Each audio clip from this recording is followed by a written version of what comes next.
शिव शंकर त्रिलोकपति, हे डमरूधर जग के स्वामी, हे दुख हरता पालन करता,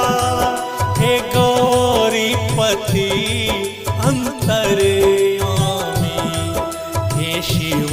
शंकर त्रिलोकपति।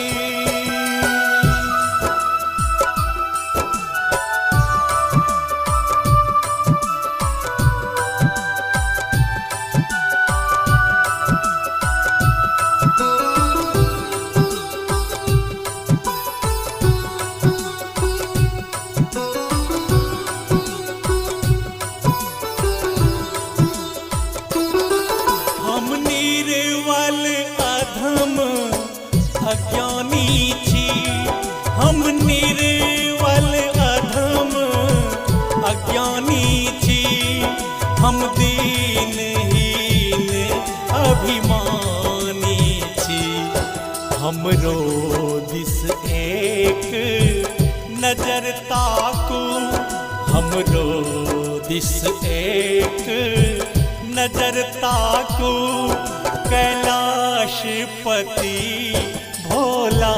दानी, हे शिव शंकर त्रिलोकपति, हे डमरूधर जग के स्वामी, हे शिव शंकर त्रिलोकपति।